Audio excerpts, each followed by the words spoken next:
गृहनिर्माण संस्थांचं लॉकडाऊन शिथिल केल्यानंतर कशा प्रकारचं कामकाज करायचं आहे आणि इतर काही विषय आहेत त्या विषयावर बोलणार आहोत। आज आपण प्रामुख्याने ठाणे महानगरपालिका आणखी कल्याण डोंबिवली महानगरपालिका आयुक्त यांच्याबरोबर गृहनिर्माण संस्थांच्या सभासदाबरोबर झूम मीटिंग आयोजित केल्या होत्या। त्या दोघांची काय चर्चा झाली आणि त्यांनी कशा प्रकारे कामकाज करायला सांगितलेलं याच्याबद्दलची माहिती देणार आहोत। त्याचबरोबर आत्ता श्रावण महिना चालू झालेला आहे आणि त्यानिमित्ताने आपले सगळे सण उत्सव सुरू होणार आहेत। या उत्सवाच्या निमित्ताने आपण कुठली काळजी गृहनिर्माण संस्थांनी घ्यायची आहे त्याबद्दल बोलणार आहोत। आणि सर्वात महत्त्वाचं की लॉकडाऊन शिथिल झाल्यानंतर भविष्यात आपल्याला कशा प्रकारे कामकाज करायचं आहे या विषयावर आणि त्याचप्रमाणे वार्षिक सर्वसाधारण सभा आणि ऑडिट अकाउंटला मुदतवाढ दिलेली आहे। या सगळ्या विषयांवर आपण आज सविस्तर चर्चा करणार आहोत। सुरुवातीला आपण घेऊ ऑडिट आणि अकाउंटचा विषय। आपल्याला सर्वांना माहीत असेल, वर्तमानपत्रातून किंवा प्रसारमाध्यमातून आम्ही लोकांना कळवलेलं होतं। शासनाला मार्चमध्ये 30 मार्चला मागणी केली होती शासनाकडे, माननीय मुख्यमंत्री महोदयांना, त्याचबरोबर सहकार मंत्री, आयुक्त, संबंधित सर्व विभागांना पत्र पाठवून आपण सर्वच सहकारी संस्थांच्या वार्षिक सर्वसाधारण सभा आणि ऑडिट अकाउंटिंगसाठी मुदतवाढ द्यावी आणि त्या विनंतीला मान देऊन महाराष्ट्र शासनाने, सहकार विभागाने, माननीय सहकार मंत्र्यांनी निर्णय घेतलेला आहे की मुदतवाढ दिलेली आहे।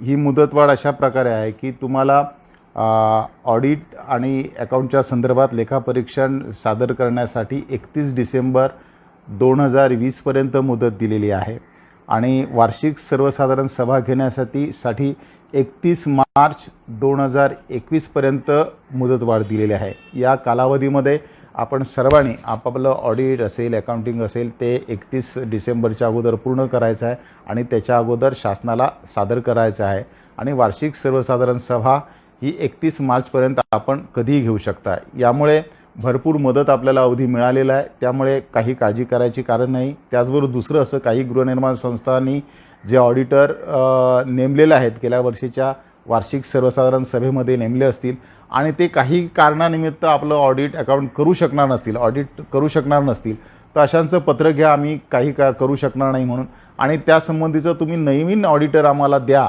अशा प्रकारचं पत्र तुमच्या उपनिबंधकाला द्या आणि त्यानंतर ते तुम्हाला नवीन ऑडिटरची अपॉइंटमेंट करून देतील।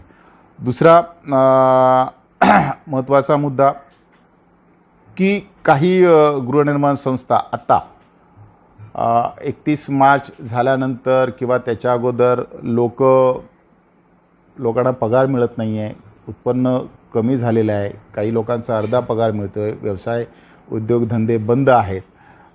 अशा लोकांसाठी आपण शासनाकडे मागणी केलेली आहे की जे लोक मंथली मेंटेनन्स भरू शकणार नाहीत अशा लोकांना जे सोसायटीने ठरवलेलं असेल 21% व्याज घेण्याचं, तर ते दंडव्याज माफ करावं आणि त्याचबरोबर जो गृहनिर्माण संस्थांचा रिझर्व्ह फंड आहे तो रिझर्व्ह फंड वापरण्याची परवानगी द्यावी। ही मागणी अशासाठी केलेली आहे की जरी सभासदांनी त्यांचं महिन्याचं मेंटेनन्स भरलं नाही, त्यांचं दंडव्याज माफ केलं, तरी गृहनिर्माण संस्थांना जो नेहमीचा खर्च आहे तो त्यांना करावाच लागणार आहे। सगळ्या प्रकारची लाईटची बिलं असतील, मेंटेनन्सचं काम असेल, ही सगळी कामं सोसायटीला करायचं आहे। त्याचबरोबर कोविडच्या निमित्ताने गृहनिर्माण संस्थांना कोविडच्या माध्यमाने कोविडचा प्रादुर्भाव रोखण्यासाठी सुद्धा काही खर्च करावा लागणार आहे आणि हा खर्च सोसायटींचा वाढणार आहे। मात्र सभासद त्यांचं उत्पन्न घटल्यामुळे किंवा उत्पन्न नसल्यामुळे, उद्योगधंदे व्यवसाय सुरू नसल्यामुळे ते मंथली मेंटेनन्स भरू शकतील की नाही ही शंका आहे। आणि असं न भरू शकल्यामुळे जो गृहनिर्माण संस्थांकडे रिझर्व्ह फंड आहे तो वापरण्याची गृहनिर्माण संस्थांना परवानगी द्यावी अशी आपण शासनाकडे मागणी केलेली आहे। त्याचा निर्णय अपेक्षित आहे। आम्ही एकदा या विषयावर सहकार मंत्र्यांशी बोलणी झालेली आहेत, पुन्हा एकदा काही दिवसांनी आम्ही या विषयावर सहकार मंत्री महोदयांची भेट घेणार आहोत। तर दुसरा मुद्दा, आपण कल्याण डोंबिवली महानगरपालिकेच्या आयुक्तांशी कालच चर्चा झाली। मागच्या मंगळवारी माननीय ठाणे महानगरपालिकेच्या आयुक्तांशी सोसायटीच्या सभासदांबरोबर झूमद्वारे आपण मीटिंग घेतली होती। कल्याण डोंबिवली महानगरपालिकेच्या आयुक्तांनी एक विशेष ज्या गृहनिर्माण संस्थांसाठी आपण काही कालच्या झूम मीटिंगमध्ये मागण्या केल्या होत्या त्या त्यांनी तात्काळ मंजूर केल्या. त्या काही महत्त्वाच्या बाबी मी तुम्हाला सांगणार आहे. कल्याण डोंबिवली महानगरपालिकेच्या आयुक्तांनी ज्या इमारतीच्या मजल्यावर आत्ता कसं आहे की क्वारंटाईन आपण एखाद्या फ्लोअरवर जर रुग्ण पॉझिटिव्ह मिळाला असेल तर त्याची रूम क्वारंटाईन करतो, मात्र त्या मजल्यावर राहणारे इतर जे 3-4 ब्लॉक असतील त्या लोकांना आपण क्वारंटाईन करत नाही किंवा त्यांना सगळ्या प्रकारची सुविधा देतो.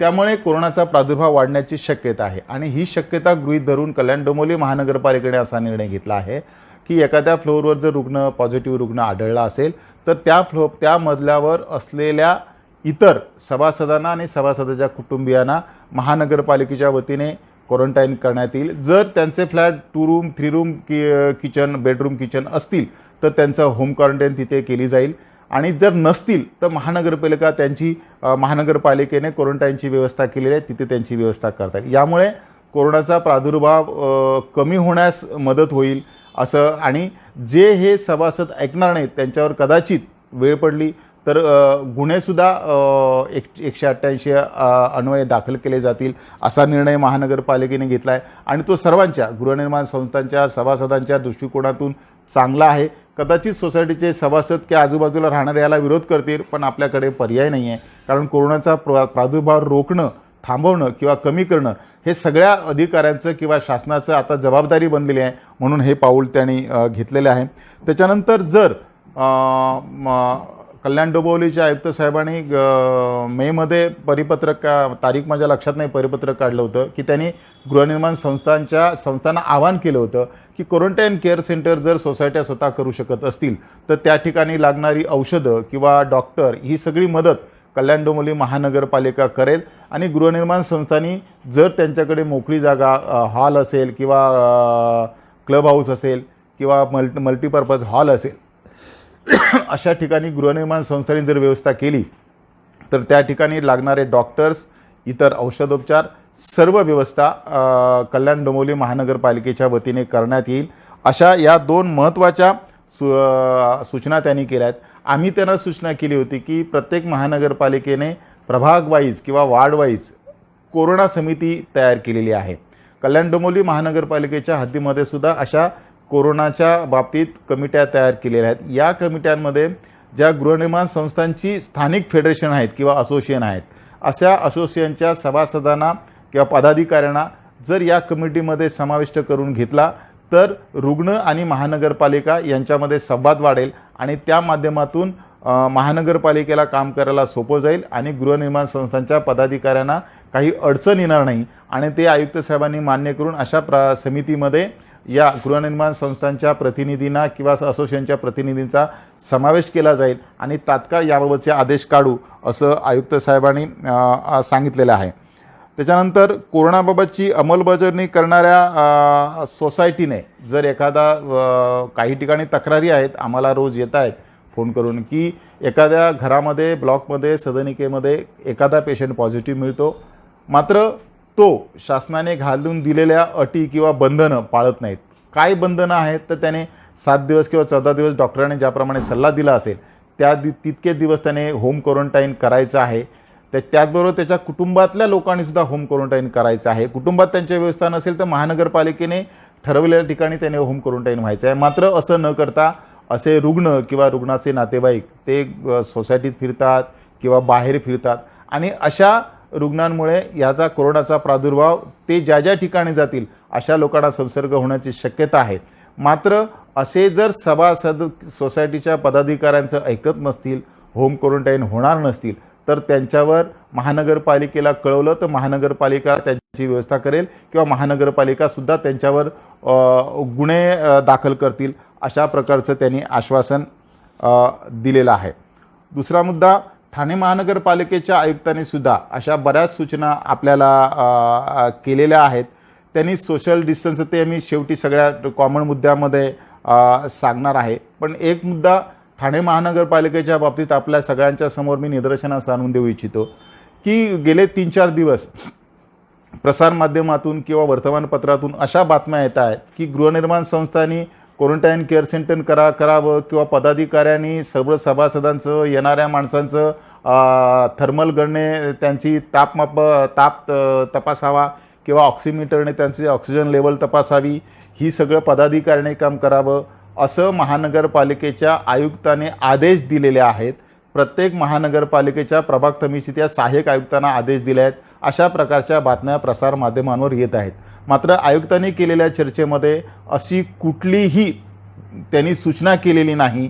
मात्र त्यांनी विनंती केलेली आहे, ज्या गृहनिर्माण संस्थांना हे शक्य आहे, ज्या गृहनिर्माण संस्थांमध्ये सिक्युरिटी आहेत किंवा मॅनेजर आहेत, त्यांची ही वेगळी व्यवस्था करणारी लोक आहेत, अशा सोसायटीनी ही तयारी करावी किंवा ही व्यवस्था करावी. मात्र छोट्या सोसायटींना हे करणं शक्य नाही. जिथे वॉचमॅन आहेत, मॅनेजर आहेत किंवा इतर स्टाफ आहे, अशा सोसायटीने ती करायला हरकत नाही अशी महानगरपालिकेच्या आयुक्तांनी आव्हान वजा विनंती केलेली आहे. मात्र सक्ती केलेली नाही. हे करणं बंधनकारक आहे असं नाही, कारण ते करणं सुरुवातीला मागच्या महानगरपालिकेच्या ठाणा महानगरपालिकेच्या आयुक्तांनी असं सक्तीचं परिपत्रक काढलं होतं. त्याला हाऊसिंग फेडरेशनने ठाम विरोध केला होता आणि त्यानंतर ते परिपत्रक ठाणे महानगरपालिकेच्या तत्कालीन आयुक्तांनी मागे घेतलेलं होतं.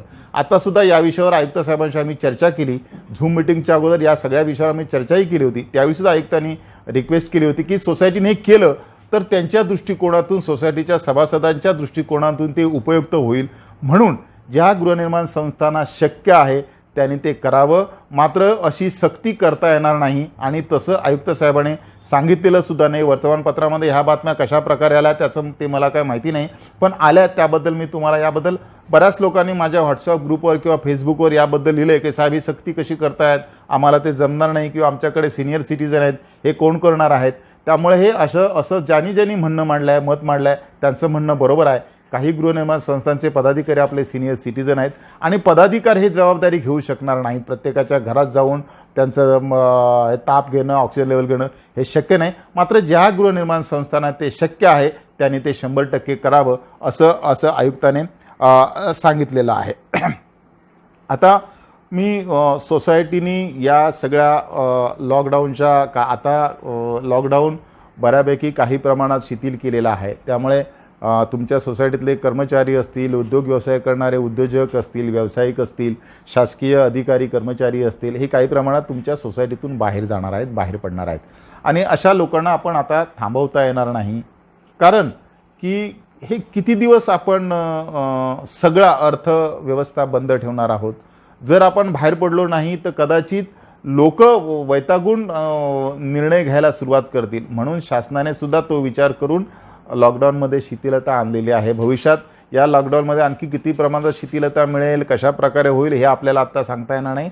शासन ज्याप्रमाणे निर्णय घेईल त्याप्रमाणे अंमलबजावणी आपल्याला करायची आहे. मात्र आत्ता आपण सर्वांनी जो लॉकडाऊन शिथिल केलेला आहे काही प्रमाणामध्ये, त्यामध्ये सुद्धा आणि भविष्यात सुद्धा आपल्याला कसं कामकाज करायचं आहे याबद्दल मी थोडक्यात माहिती तुम्हाला देणार आहे. सगळ्यात महत्त्वाचं की सभासदांनी आणि गृहनिर्माण संस्थेमध्ये प्रवेश करणाऱ्या सर्वांनी, मग ते भाजीपाला देणारा असो, तुमच्याकडे येणारा नातेवाईक असो, पाहुणे असो, या सगळ्यांनी सोशल डिस्टन्सचं पालन 100% करायचं आहे.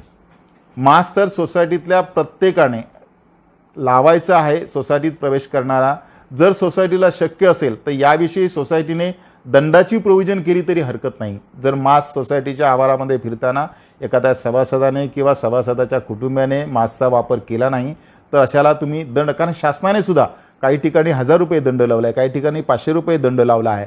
कारण रस्त्यामध्ये मास्क न लावता फिरणाऱ्यांना सुद्धा ही दंडाची प्रोव्हिजन केलेली आहे. तर सोसायटीने शक्य असल्यास असं करावं, ती सक्तीचं करावं. त्यांनी मास्क लावलं नाही तर त्यांना दंडाची प्रोव्हिजन करायला सुद्धा काही हरकत नाही. व्यवसाय करणाऱ्यांना त्याचप्रमाणे मेड सर्वंट आहेत, यांना आता आपण अडवू शकणार नाही. बऱ्याचशा सोसायटींची याबाबत अजूनही तक्रारी येत आहेत. पदाधिकारी आम्हाला मेड सर्वंट अलाव करू देत नाहीत, आम्हाला काही करायला देत नाहीत, अशा प्रकारच्या तक्रारी आहेत. तुम्हाला विनंती करतो सर्व पदाधिकाऱ्यांना पुन्हा एकदा की मेड सर्वंटबाबत जर तुमची तक्रार झाली तर तुमच्यावर गुन्हा दाखल होऊ शकतो. म्हणून तुम्ही वाटल्यास मेड सर्वंट कशा प्रकारे त्याचं नियोजन करावं, ज्यांच्या घरी जाणार आहे त्यांनी कशा प्रकारे नियोजन करावं याची नियमावली बनवू शकता. पण त्या नियमावलीने ज्याच्या घरी जाणार आहे किंवा ज्याच्या घरी जी व्यक्ती जाणार आहे त्या दोघांनाही त्रास होता नये, ते करण्यामागे अडचण येता नये, अशा प्रकारची नियमावली बनवा जी दोघांनाही सोपी आणि त्याची अंमलबजावणी करायला साधी सोपी पडेल अशा प्रकारची नियमावली बनवायला तुम्हाला हरकत नाही। दोन्ही आयुक्तांनी ही सूचना केलेली आहे की तुमच्या सोसायटीमध्ये याबाबत कशा प्रकारचं कामकाज करायचं आहे, कशा प्रकारचं कामकाज करायचं आहे याची नियमावली सोसायटीने बनवायला काही हरकत नाही, त्याप्रमाणे तुम्ही ती बनवू शकता। दुसरं महत्त्वाचं की बऱ्याच सोसायटींचे फोन येत आहेत, सभासदांचे येत आहेत, पदाधिकाऱ्यांचे येत आहेत की एखाद्याने रंगकाम करण्यासाठी परवानगी मागतोय, खिडक्या स्लायडिंग लावायला परवानगी मागतोय किंवा अनावश्यक कामं जी आता करणं गरजेची नाहीत अशी कामं करायला, काही दुरुस्तीची कामं, फर्निचर करायला परवानगी, अशा सगळ्या प्रकारच्या परवानगी गृहनिर्माण संस्थांचे सभासद पदाधिकाऱ्यांकडे मागणी करतात। अशा पदाधिकाऱ्यांना मी विनंती करेन की या कोरोनाच्या जोपर्यंत 100% लॉकडाऊन उठत नाही, 100% आपल्याला सगळं मोकळं होत नाही, तोपर्यंत अत्यावश्यक कामं सोडून बाकी कुठल्याही कामकाजाला परवानगी देऊ नये। अत्यावश्यक कामं कुठली असतील? जर एखाद्याचं टीव्ही बंद पडला असेल, एखाद्याची वायरिंग लाईटीचं काम असेल, एखाद्याचं लॉकडाऊन सुरू होण्याच्या अगोदर अर्धवट राहिलेलं काम पूर्ण करायचं असेल, तर अशी जी अत्यावश्यक कामं की नेहमी आपल्याला त्याची गरज लागणार आणि अशी ती होऊ शकत नाही, अशा कामालाच परवानगी द्या। त्याची फर्निचरचं काम असेल, कलरचं काम असेल, तर अशा कुठल्याही कामाला तात्पुरती मंजुरी तुम्ही लॉकडाऊन पूर्ण होत नाही तोपर्यंत तुम्ही देऊ नका। जर दिला तर तुमच्या सोसायटीमध्ये कलरचं काम चालू जातं, त्याच्यामुळे तुमची सगळा त्याच्या रंगाचा धुळा उडणार आहे, रंगाच्या बाकी लोकांना त्याचा त्रास होणार आहे, कुठून त्या घरात काम करणारे मजूर कामगार कुठून येणार आहेत याचा आपल्याला पत्ता असणार नाही। त्यामुळे सध्या शक्यतो लॉकडाऊन पूर्ण होईपर्यंत अत्यावश्यक कामाशिवाय बाकी कुठल्याही कामाला आपण परवानगी देऊ नये आणि तशा प्रकारचं नियमावली बनवायला तुम्हाला हरकत नाही। त्यानंतर बरेचसे फोन आपल्याला याबाबतीत येत आहेत की आत्ता आपण भाडेकरूंना परवानगी द्यायची आहे की नाही, किंवा एखाद्याने फ्लॅट घेतला असेल तर त्याला राहायला कोरोनाच्या पिरियडमध्ये तो येऊ शकला नसेल, पण आता त्याला येऊ दे। मी प्रत्येक वेळा लाईव्हमध्ये सांगतोय, झूम मीटिंगमध्ये सांगतोय की अशा दोन्ही पद्धतीच्या सभासदांना, म्हणजे भाड्याने देणार असेल तर त्याला आणि त्याने फ्लॅट घेतला असेल त्याला आता शिफ्टिंग करायचं असेल तर या दोनही विषयी सोसायटीला, सभासदांना किंवा भाडेकरूला अडवता येणार नाही। मात्र जो भाडेकरू म्हणून येणार आहे त्याच्याकडनं उपविधीमध्ये असलेल्या तरतुदीप्रमाणे नोंदणीकृत लिव्ह अँड लायसन्सचा करारनामा आणि त्याचबरोबर पोलीस स्टेशनला त्याने जो भाडेकरूची देण्याची जी माहिती, ह्या 2 फॉर्मॅलिटीज पूर्ण कराव्यात आणि त्याला राहायला द्याव्यात।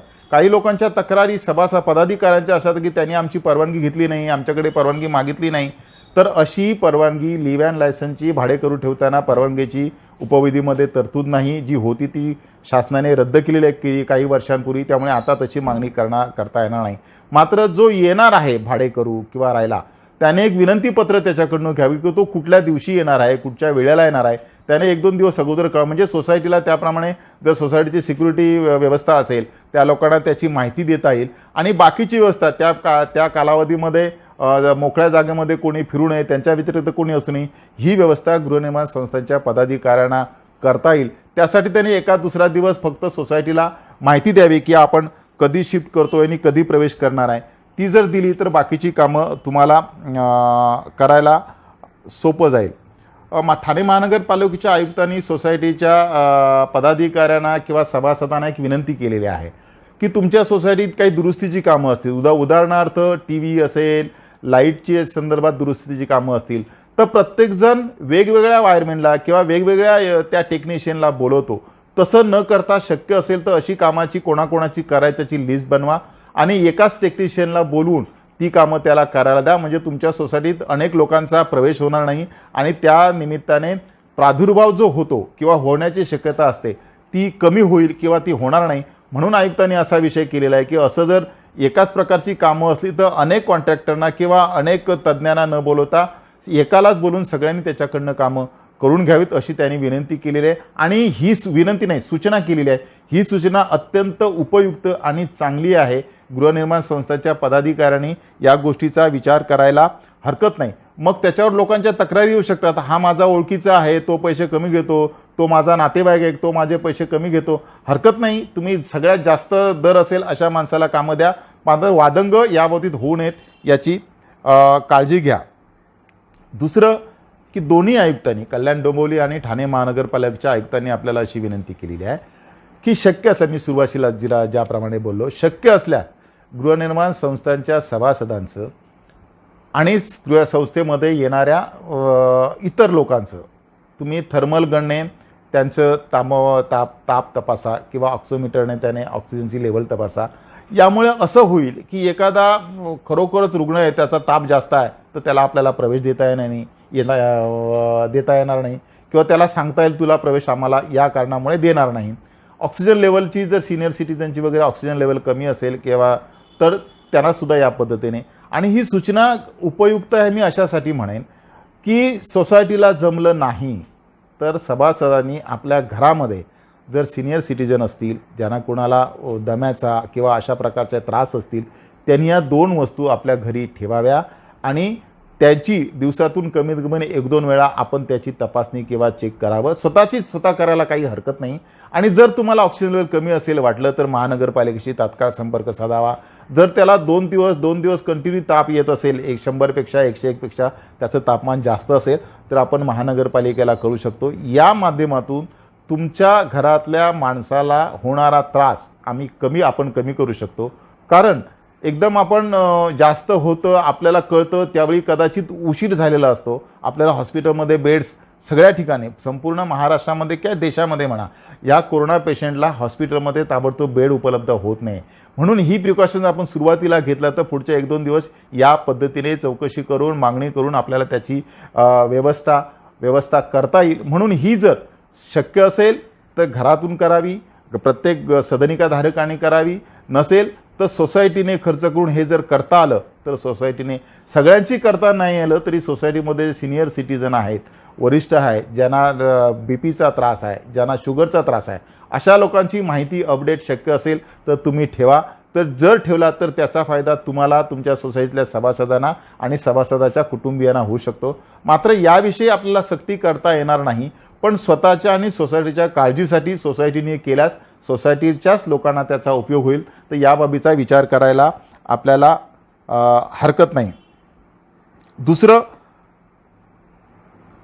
सोसायटीच्या प्रवेशद्वारावर ही जी मी सांगतोय ते करायला काहीच हरकत नाही आहे. प्रत्येक सोसायटीने सोसायटीच्या प्रवेशद्वारावर जे आपल्याला स्टँडी सॅनिटायझरची मशीन आहे, जी पायाने आपण ऑपरेट करतो, ती ठेवा. म्हणजे येणारा, त्याच्यासाठी वॉचमॅनची काही गरज नाही, दुसऱ्या कुठच्या माणूस ठेवायची गरज नाही. म्हणजे तुमच्या सोसायटीत प्रवेश करणारा माणूस, प्रवेश करणारी व्यक्ती त्या सॅनिटायझरचा वापर करून सोसायटीत प्रवेश करू शकेल.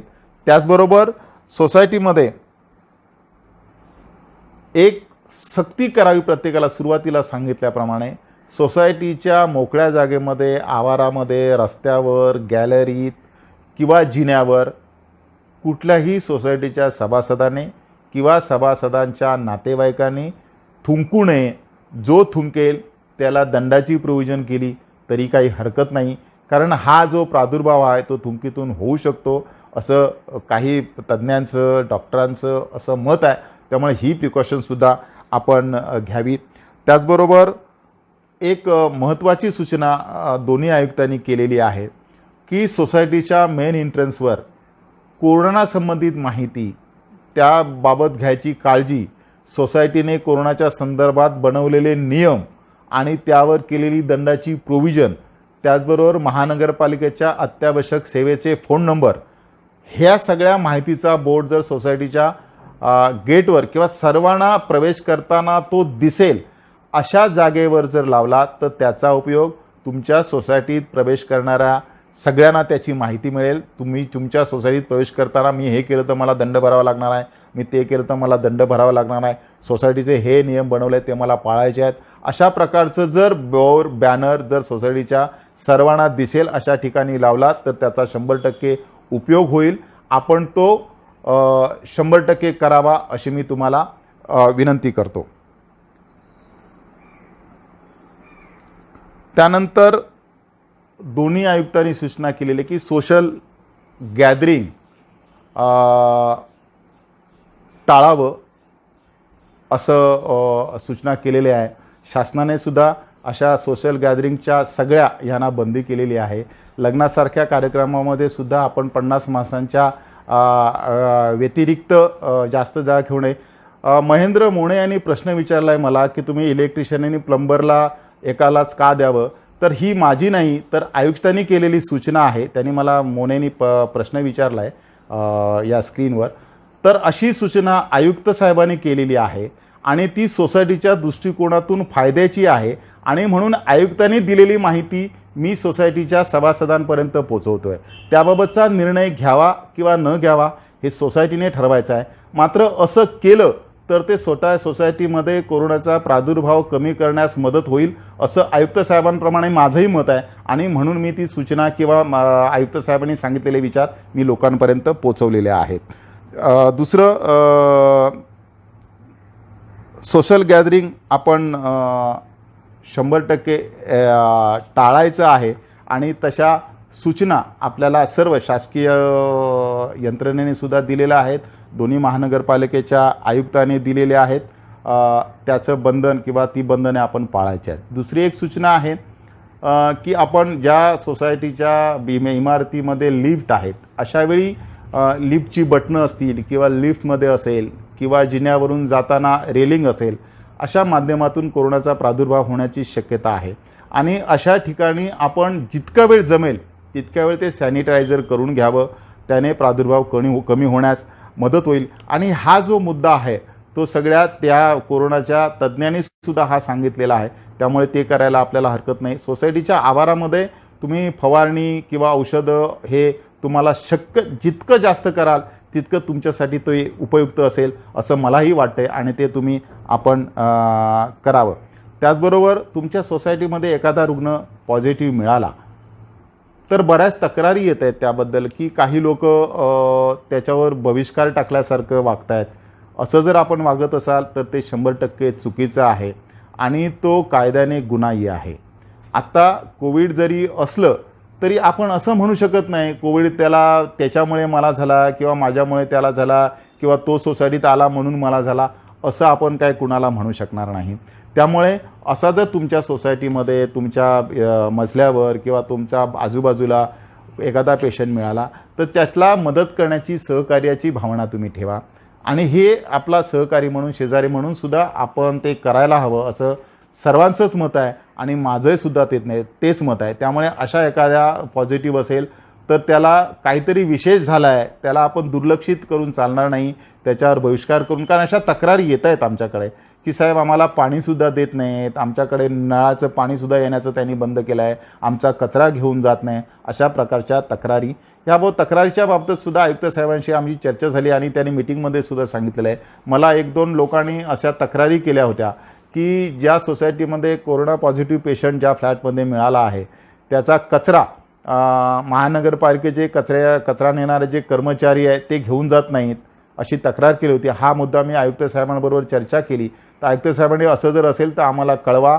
आम्ही नक्कीच जर तुमच्याकडे कर्मचारी असं काय म्हणत असतील कचरा घेऊन जात नसतील तर ते आम्हाला कळवा. आम्ही त्याच्यावर नक्की कारवाई करू आणि तुमचा कचरा घेऊन जाण्याची व्यवस्था करू असं ठाणे महानगरपालिकेच्या आयुक्तांनी सांगितलेलं आहे. काही वेळा कसं असतं की महानगरपालिकेने ह्या कोरोनाच्या अगोदर काही परिपत्रक काढून गृहनिर्माण संस्थांनी कचऱ्याची व्यवस्था स्वतः करावी अशी परिपत्रकं होती आणि त्या परिपत्रकाची अंमलबजावणी महानगरपालिकेने काही प्रमाणात केली आहे आणि त्यामुळे आपला कचरा हे कर्मचारी महानगरपालिकेचे घेऊन जात नसतील. मात्र या कोरोनाच्या बाबतीत जर अशी काही तक्रार असेल तर आपण महानगरपालिकेच्या त्या प्रभाग समितीची किंवा महानगरपालिकेने विशेष कमिटी कोरोनासाठी नेमलेली आहे तक्रार कमिटी नेमली आहे त्यांच्याकडे तक्रार करावी. आपल्याला महानगरपालिकेकडून नक्की याविषयी मदत मिळेल.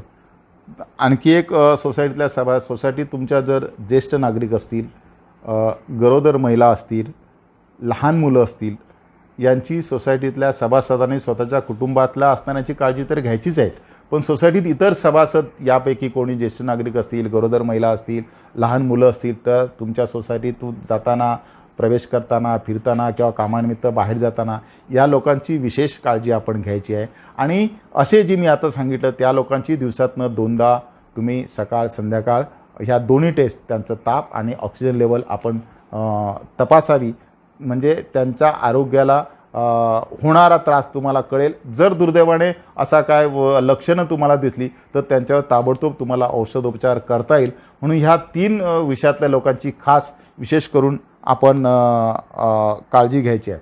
त्याच्यानंतर क्वारंटाईन केअर सेंटर, जसं ठाणे महानगरपालिकेच्या आयुक्तांनी कल्याण डोंबिवलीच्या आयुक्त साहेबांनी लोकांना आवाहन केलं होतं आणि ठाणे महानगरपालिकेच्या आयुक्तांनी जे सर्क्युलर काढलं होतं आदेश ते रद्द केले. आयुक्तांनी साहेबांनी परवाच्या मीटिंगमध्ये झूम मीटिंगमध्ये चर्चा केली, त्यावेळी हा मुद्दा घेतला होता. जर संस्थांना शक्य असेल तर तो त्यांनी करावा. मात्र कल्याण डोंबिवलीच्या महानगरपालिकेने सगळा म्हणजे डॉक्टरची टीम, आणखीन त्यासाठी लागणारी औषधं महानगरपालिकेच्या वतीने पुरवली जातील, सगळी मदत केली जाईल असं सांगितलेलं आहे. ठाणे महानगरपालिकेच्या आयुक्तांनी सुद्धा अशा प्रकारची आवश्यकता लागेल तर ते सुद्धा आपण फक्त डॉक्टर आणि याची मदत करू असं सांगितलं आहे. जर गृहनिर्माण संस्थांना ते शक्य असेल तर त्यांनी ते नक्की करावं. त्यामुळे आणि मात्र त्याच्या सोसायटीतल्याच लोकांना त्याचा उपयोग होईल, बाहेरच्या कुणा लोकांना ते घेऊ नये. मात्र ही सक्ती नाही, जबरदस्ती नाही. ज्या संस्थेची आर्थिक परिस्थिती चांगली आहे किंवा ती त्यांच्याकडे यंत्रणा आहे, त्यांच्याकडे कर्मचारी आहेत, स्टाफ आहेत, अशा लोकांनी आणि त्यांच्याकडे हॉल आहे, क्लब हाऊस आहे किंवा मल्टीपर्पज हॉल आहे, अशा लोकांनी शक्य असल्यास ती करावी. त्याचा उपयोग त्यांच्यासाठीच होईल. मात्र यावर सक्ती करता येणार नाही. आयुक्त साहेबांनी त्या पद्धतीने सुद्धा सूचना आपल्याला केलेल्या आहेत. त्याचबरोबर जर आपण क्वारंटाईन केअर सेंटर जर तुमच्या सोसायटीत तयार केलं किंवा जागा असेल तर त्याला प्रवेश जाण्यासाठी वेगळा मार्ग, येण्यासाठी वेगळा मार्ग असावा, म्हणजे 2 दरवाजे असावेत आणि तिथे ॲडमिट असणाऱ्या व्यक्ती आणि त्यांची देखभाल करणाऱ्या व्यक्ती व्यतिरिक्त दुसऱ्या कुणालाही प्रवेश आपल्याला देता येणार नाही याची काळजी घ्या, त्याची दक्षता घ्या. दुसरं, आता अँटीजेन टेस्ट ही महानगरपालिकेने मोफत सुरुवात केलेली आहे.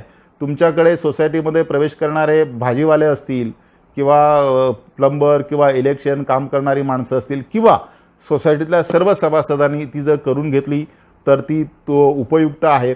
जर एखादा त्या टेस्टमध्ये पॉझिटिव्ह असला तर त्याला ॲडमिट करता येईल, निगेटिव्ह असला तर त्याला काही भीती नाही. तर ती महानगरपालिकेने सगळ्या कल्याण डोंबिवली आणि ठाणे महानगरपालिकेने सुद्धा ही मोफत व्यवस्था केलेली आहे, तर त्याचासुद्धा आपण उपयोग करून घ्यावा. आयुक्त साहेबांनी चर्चा करताना असं म्हटलेलं आहे, असं जर सोसायटीने जर एखादा दिवस ठरवला त्यांच्यासाठी 100-200 माणसं ही टेस्ट करून घ्यायला तयार असतील तर महानगरपालिकेच्या वतीने त्यांच्या सोसायटीमध्ये ही टेस्ट करण्यासाठी कॅम्प लावता येईल. जर शक्य असेल तर आपण त्या गोष्टीचा विचार करायला हरकत नाही. आणि या पद्धतीने ह्यांची टेस्ट घेऊन जर तुमचे भाजीपाला वेंडर असतील किंवा तुमचे हे कर्मचारी असतील यांना सगळ्यांना प्रवेश हे टेस्ट करून द्यायला तुम्हाला हरकत नाही याबद्दल. आणि एक गोष्ट आहे की तुम्ही या सर्व विषयावर तुमच्याकडे येणारे वेंडर, भाजीपाला असतील, इलेक्शन असतील, याविषयी जर तुम्ही एक छोटीशी नियमावली बनवली, कोण येतील, कशा प्रकारे येतील, कुठच्या वेळेत येतील, त्यांनी कामकाज कशा प्रकारे करावं, काय करायचं आहे, हे जर ठरवलं तर ते यासाठी तुम्हाला उपयुक्त ठरेल. त्याचबरोबर जर शक्य असेल तुम्हाला तर कोरोनाच्या निमित्ताने तुमच्या सोसायटीतले सभासद आणि कुटुंबीय यांच्या आरोग्याच्या दृष्टीने जर एखादी नियमावली तुम्हाला बनवता आली, म्हणजे कशी, जसं मी आता म्हटलं की अँटीजेन टेस्ट आहे किंवा एखादा रुग्णाला पॉझिटिव्हची त्याची लक्षणं दिसत आहेत तर त्याच्या घरातल्यांनी कुठची काळजी घ्यायची आहे, सोसायटीच्या पदाधिकाऱ्यांनी त्याला कशा प्रकारे मदत करायची आहे, गेटवर असणाऱ्या सिक्युरिटी वॉचमॅनने त्याबाबत काय दक्षता घ्यायची आहे, त्याला कशा प्रकारे हॉस्पिटलमध्ये पोहोचवण्याची काय व्यवस्था करता येईल किंवा पदाधिकारी कुटुंबाच्या वतीने महानगरपालिकेला कुठे कुठे संपर्क करता येईल, याविषयीचं थोडक्यात माहिती जर तुम्ही सोसायटीच्या प्रत्येक सभासदाला तयार करून किंवा दिलीत किंवा कळवलीत तर त्याचा उपयोग यासाठी तुम्हाला चांगल्या पद्धतीने होईल. त्याचबरोबर सोसायटीच्या गेटवर वॉश बेसिन आणि मगाशीच त्या तुम्हाला म्हटलं ती स्टँडी सॅनिटायझिंग मशीन ही जर ठेवलात तर तुम्हाला या कोरोनाच्या प्रादुर्भावाला मोठ्या प्रमाणात रोखण्यास तुम्ही मदत होईल, तुम्ही त्याच्यामध्ये यशस्वी व्हाल. तर ती जर सोसायटी जागा असेल तर ही व्यवस्था आपण करावी आणि ही आयुक्त साहेबांनी ही सूचना केलेली आहे. दुसरं की आत्ता मगाशी सुरुवातीला सांगितलं त्याप्रमाणे होम आयसोलेशनच्या नावाखाली बरेच लोक घरी राहत आहेत, पण त्याची बंधनं ज्या अटी आहेत शासनाने महानगरपालिकेने घालून दिलेल्या त्याचं पालन करीत नाहीत. अशा लोकांची तुम्ही महानगरपालिकेकडे तक्रार करू शकता, पोलिसांकडे तक्रार करू शकता. कारण अशा लोकांनी फिरणं, सोसायटीच्या आवारात फिरणं, बाहेर जाणं, क्वारंटाईन न होणं हे हा गुन्हा पण आहे. असं करणं बेकायदेशीर आहे. तुम्ही जर ते तुम्ही सांगून ऐकत नसतील तर महानगरपालिकेला किंवा स्थानिक पोलीस स्टेशनला तुम्ही त्याबद्दलची तक्रार करू शकता. आता हा श्रावण महिना सुरू झालेला आहे. कालच नागपंचमीपासून आपल्या सगळ्या सणांना सुरुवात झालेली आहे. आता याच्यानंतर उद्या रक्षाबंधन येईल, त्याच्यानंतर गोकुळाष्टमी आहे, त्याच्यानंतर गणपती उत्सव आहेत. हे सगळे उत्सव आहेत पाठोपाठ येणार आहेत. आता याच्यात सगळ्यात पहिला येणार आहे तो रक्षाबंधन. रक्षाबंधनाला तुमच्या सोसायटीमध्ये भाऊ बहिणींना जर येत असतील बाहेरून, त्यांना आपल्याला अडवता येणार नाही. मात्र त्यांनी आल्यानंतर कशा प्रकारे काळजी घ्यायची याची नियमावली मी तुम्हाला सुरुवातीला सांगितलं तशी गेटवर ठेवा.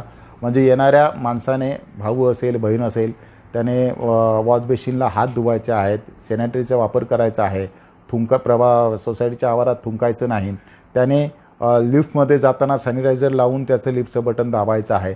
आणि ज्या फ्लोअरवर तो जाणार आहे त्या फ्लोअरच्या व्यतिरिक्त तर दुसरीकडे कुठेही जायचं नाही. तुम्ही ठराविक जर 2 दिवस अगोदर लोकांना वेळ ठरवून दिली तर या वेळेतच लोकांनी यायचं आहे तरीसुद्धा हरकत नाही. मात्र ती लोकांना अगोदर कळवावी लागेल. कारण त्यांच्याकडे येणारे भाऊ किंवा बहीण येणार असतील तर त्यांच्या येणाऱ्या लोकांना ती अगोदर कळवावी लागेल. असे जर ठरवून देता आलं तर तुम्ही त्याचा नक्की प्रयत्न करा. त्याबरोबर आत्ता गणेशोत्सव, त्यानंतर दहीहंडी उत्सव. जर काही गृहनिर्माण संस्थांमध्ये सोसायटीचा दहीहंडी उत्सव असतो, तो सोसायटीचे फक्त 4-5 माणसं घेऊन तुम्ही तो दहीहंडी उत्सव साजरा न करता सण म्हणून, सोशल डिस्टन्सचं पालन करून सण म्हणून तो साजरा करण्याचा प्रयत्न करा. त्याच्यानंतर 15 ऑगस्टला इंडिपेंडन्स डे आहे. बऱ्याचशा सोसायटीमध्ये झेंडावंदनाचा कार्यक्रम असतो आणि याविषयी कशा प्रकारे झेंडावंदनाचा कार्यक्रम करावा हे शासन गाईडलाईन देईल. त्याप्रमाणेच आपण त्याची अंमलबजावणी करायचं आहे. शासनाने याविषयीच्या अजून गाईडलाईन्स दिलेल्या नाहीत, कारण तो शासकीय कार्यक्रम आहे. त्याच्या गाईडलाईन्स दिलेल्या नाहीत. त्या येतील त्या ज्याप्रमाणे शासन आपल्याला निर्देश देईल, आदेश देईल किंवा सूचना देईल त्याप्रमाणे आपण त्याचं कामकाज करायचं आहे. दुसरं, त्यानंतर गणेशोत्सव. सर्वात मोठा महाराष्ट्रातला हा उत्सव आहे गणेशोत्सव. बऱ्याचशा सोसायटींमध्ये सुद्धा हा सार्वजनिक गणेशोत्सव केला जातो. हा गणेशोत्सव करताना शासन गाईडलाईन्स देईल, कारण शासनाने तशा गाईडलाईन्स दिलेल्या आहेत. महानगरपालिकेने, शासनाने गाईडलाईन्स दिलेल्या आहेत. त्याचं आपण पालन करावं आणि सोशल डिस्टन्सचा उपयोग 100% ते करावा. शक्य असल्यास गणपती आणून 1.5 दिवसाचाच गणपती ठेवावा आणि त्याचं विसर्जन करावं. आणि सगळ्यात महत्त्वाचं की हा जो सण आहे यावर्षी आपण उत्सव म्हणून साजरा न करता तो सण म्हणून साजरा करूया. त्याचं गांभीर्य, त्याचं जे आहे ते लक्षात घेऊन आपल्याला तो रद्द करता येणार नाही, नाकारता येणार नाही. मात्र त्याचा अशा प्रकारे आपण त्याचा उत्सव म्हणून साजरा न करता सणमधून भक्तिभावाने आपण 1.5 दिवसाची पूजा करू आणि शक्य असेल तर 1.5 दिवसाने विसर्जन करण्याचा निर्णय घेतला तर तो उपयुक्त होईल. मात्र याविषयी आपल्याला कुणाला सक्ती करता येणार नाही, 1.5 दिवसातच करा. पण हे सगळे विषय लक्षात घेता, कोरोनाचा प्रादुर्भाव लक्षात घेतला, शासनाने घातलेली बंधनं लक्षात घेता त्याचा उपयोग आपल्याला सगळ्यांना होणार आहे आणि म्हणून तो करावा अशी विनंती राहील. मात्र अशा प्रकारची सक्ती कुणालाही करता येणार नाही. हा सगळ्यांनी मिळून तो निर्णय घ्यायचा आहे. ज्यांच्याकडे घरगुती गणपती असतील त्यांनीसुद्धा घरामध्ये स्वतःच्या कुटुंबियांपुरताच तो साजरा करावा. आरती वगैरे असेल ती कुटुंबियांनीच करावी. शक्यतो आजूबाजूच्या लोकांनी येण्याचं टाळावं अशी माझी विनंती राहील. आणि त्या प्रकारे संस्थेने जर नियम बनवला तरी ते बनवायला काही हरकत नाही. मात्र एक गोष्ट लक्षात ठेवा, यापुढील जे आपण सगळे काही सण उत्सव साजरे करणार आहोत ते सण म्हणून साजरे करूया. उत्सव म्हणून यावर्षी साजरे न करता ते सण म्हणून त्याचा आपण आनंद घेऊया. मी हा लॉकडाऊन किंवा कोरोनाचा प्रादुर्भाव ज्यावेळेपासून सुरू झाला किंवा महाराष्ट्र शासनाने परिपत्रक काढल्याने पहिला लॉकडाऊन सुरू झाला त्यापासून मी आपल्याशी फेसबुक असेल, व्हॉट्सॲप असेल किंवा झूम मिटिंगद्वारे असेल, माझ्या परिपत्रकाच्याद्वारे असेल, वर्तमानपत्राच्या माध्यमातून असेल, आपल्याशी सर्वांशी संपर्क साधण्याचा मी प्रयत्न करतो आहे. त्यामागची भावना एकच आहे की आमच्या गृहनिर्माण संस्थांच्या पदाधिकाऱ्यांना, सभासदांना त्रास होऊ नये, अडचण येऊ नये, त्यांना सहकार्य हवं, त्यांना मदत मिळावी, त्यांना मार्गदर्शन करावं, हा एकमेव उद्देश डोळ्यासमोर ठेवून आपण तो प्रयत्न करतोय आणि त्या प्रयत्नाला बऱ्या प्रकारे यश येते याचा मला आनंद आहे. कारण दिवसाला कमीत कमी 25-30 फोन लोकांची यासाठी मार्गदर्शनासाठी असतात. ते नुसते मुंबई, ठाणा, पुण्यातूनच नाही तर संपूर्ण महाराष्ट्रातून असतात. आणि यूट्यूबवरचे आपले काही प्रोग्राम आहेत किंवा आपली माहिती आहे ती लोक बघून फोन करतात. आनंद वाटतो की याच्यातून आपल्याला उपयोग होतो. गृहनिर्माण संस्थांच्या पदाधिकाऱ्यांनासुद्धा काही वेळेला आपण समजावून सांगितलेलं आहे, त्यांना मदत केली. याबाबत आपल्याला प्रत्येकाने, ठाणे जिल्ह्याचे जिल्हा उपनिबंधक असतील, डेप्युटी रजिस्ट्रार असतील, या सगळ्यांनी चांगल्या प्रकारे मदत करतात. ठाण्यामध्ये याचं कारणच आहे या सगळ्यांचा आपला कोऑर्डिनेशन किंवा समन्वय असल्यामुळे ठाण्यामध्ये आपल्या कुठल्याही हाऊसिंग सोसायटीच्या पदाधिकाऱ्यावर गुन्हा दाखल झाला नाही. याचं कारण माझ्याकडे एखादी तक्रार आली सभासदाची असेल किंवा पदाधिकाऱ्यांची असेल तर मी स्वतः थेट त्या पदाधिकाऱ्यांची, सभासदांशी बोलतो. जिल्हा उपनिबंधक किंवा डेप्युटेशनकडे, ठाणे जिल्ह्यातल्या कुणाकडे तक्रार आली तर ते स्वतः फोन करून बोलत आहेत. त्यांना जमलं नाही तर मला फोन करून सांगतात. त्यामुळे आम्ही सगळ्या सभासदांमध्ये, पदाधिकाऱ्यांमध्ये संपर्क किंवा कोऑर्डिनेट करून ती तक्रार किंवा अडचण सोडवण्याचा प्रयत्न करतोय. शासकीय स्तरावर याचा चांगला परिणाम म्हणून ठाण्यामध्ये आपल्याला गुन्हा दाखल झाला नाही आहे. आपण कालच्या टीव्हीच्या माध्यमातून किंवा वर्तमानपत्रातून आपण पाहिलं असाल आज की काल मुंबईमधल्या नवजीवन सोसायटीमध्ये एका दिवसात 55 की 65 कोरोना पॉझिटिव्ह पेशंट मिळाले.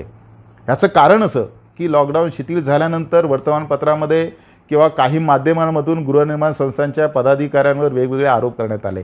त्यांना वेगवेगळं संबोधण्यात आलं. तुम्ही माजलेले आहेत, त्यांच्यावर गुन्हे दाखल करा, त्यांना जेलमध्ये टाका, अशा प्रकारची वक्तव्य केली.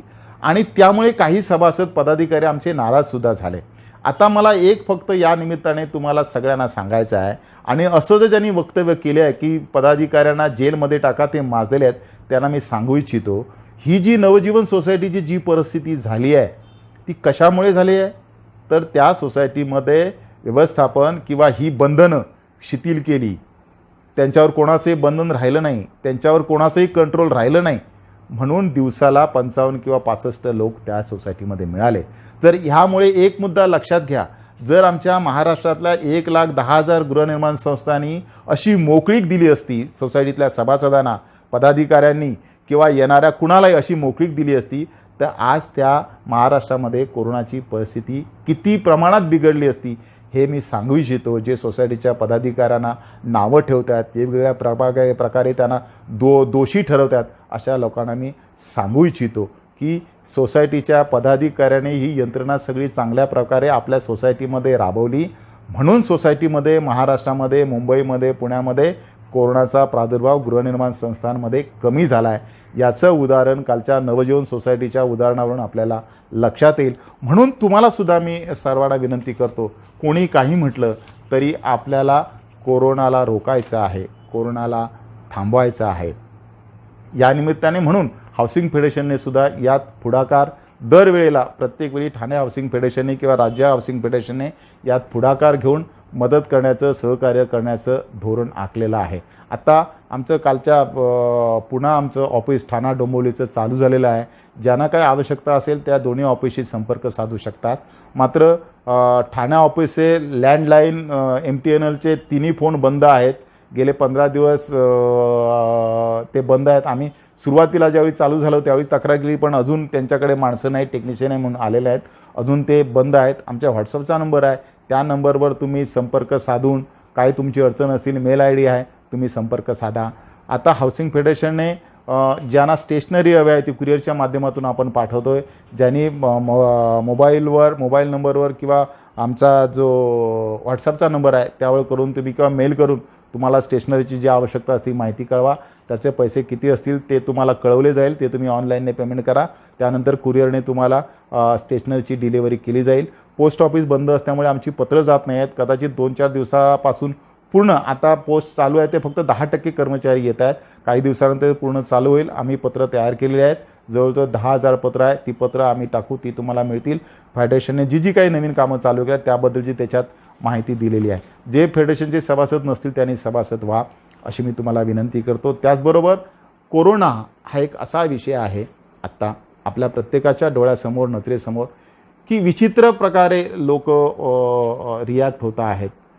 आपण प्रसारमाध्यमातून, व्हॉट्सअपच्या माध्यमातून, फेसबुकच्या माध्यमातून सगळ्यांचं म्हणणं ऐकतोय. वेगवेगळे उपाय सांगतायत, डॉक्टर सांगतायत, हॉस्पिटलमध्ये ॲडमिट होऊन सुटून आलेले पेशंट सांगतात. प्रत्येकजण आपापली मतं याच्यामध्ये प्रसारमाध्यमाच्या माध्यमातून आपल्यासमोर ठेवतायत. मात्र आपण कसं वागायचं आहे ते आपल्याला स्वतःला ठरवायचं आहे. म्हणून कोरोना इतका विचित्र, काल असलेला आमचा मित्र आज पेपरमध्ये बातमी येते किंवा त्याचा कोणतरी नातेवाईकाचा मेसेज येतो श्रद्धांजलीला, त्यावेळी आपल्याला कळतं की हा माणूस आपला गेला.